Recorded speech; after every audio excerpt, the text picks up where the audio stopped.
Hello বন্ধুরা, তোমরা সবাই কেমন আছো? আশা করছি সকলে ভীষণ ভালো আছো। আমরাও কিন্তু খুব ভালো আছি। তোমরা যে ভিডিওটা দেখতে পাচ্ছ, আজ দুদিনের ভিডিও মিলিয়ে আমি একটা ব্লগ ভিডিও বানালাম। আমার কি হয়েছিল বলো তো, বৃহস্পতিবারে না একটুকু ইচ্ছে করছিল না যে আমি তোমাদের সঙ্গে ভিডিও শেয়ার করি। কারণ এই দিনটা ওই শ্বশুরমশাই শাশুড়ি মা ওনারা চলে যাচ্ছিলো মাথাভাঙা বাড়িতে, কারণ ওখানেও সময় দিতে হবে, এখানেও সময় দিতে হবে। তো যাই হোক, সবটা মিলিয়ে ওনাদের চলতে হয়। তো যাই হোক, ওনারা এখান থেকে চলে যাচ্ছে, দেখতে পাচ্ছ টাটা করে দিলাম। আর সোনা বাবা গেছে স্কুলে, মামাম সোনা এখন ঘুমিয়েছে।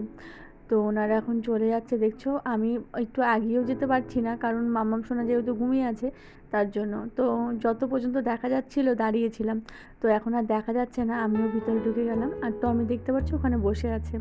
আর তো বিকেলেও আমি মোটামুটি ভিডিও বানিয়েছিলাম, এই দুটোই বানিয়েছিলাম। তো ভাবলাম এই দুটো আর কি শেয়ার করবো তোমাদের সঙ্গে। আর কেন জানি না আমার শরীরটাও খুব একটা ভালো লাগছিল না, তো তারপরে শেয়ার করিনি। এটা হচ্ছে পরের দিনের ভিডিও, মানে 30 তারিখের ভিডিও।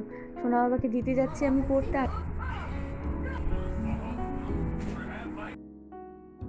এখন 10টা 42। টমিকে খেতে দিয়েছিলাম। তো আজকে আমাদের যেহেতু নিরামিষ পড়েছে, আমরা নিরামিষ খাচ্ছি। আর ওনা নিরামিষ একদম খেতে পারে না। তো ওকে তো ওই কাকি কদিন থেকে খাবার দিচ্ছিল। তো আজকে যেহেতু ওই দুধ দিয়ে ভাত দিয়ে মেখে দিলাম, তো সেটাই খেলো আজকে। সম্পূর্ণ পরিষ্কার করে খাওয়ার পর আমি আবার জল দিলাম, দেখে খেয়াবে। আমি আবার জলটা দিলাম, যে জলটাও আবার খাবে, তো জলটা খেলো না। তো চলো, আমাদেরও খাওয়া দাওয়া হয়ে গেছে, বাসনটা মেজে নিই। আমি এই খাওয়া দাওয়ার পরে স্নান করি আবার। তো চলো তাড়াতাড়ি বাসনটা মেজে স্নানটা করে নিই। 11টা বাজতে চললো এখন। আজকের ব্লগ ভিডিওটা আমি এখানেই শেষ করব। কেমন লাগলো অবশ্যই জানিও। Bye, good night. সবাই ভালো থেকো, সুস্থ থেকো। নতুন আরেকটা ভিডিওর সঙ্গে আবার দেখা হচ্ছে তোমাদের সঙ্গে।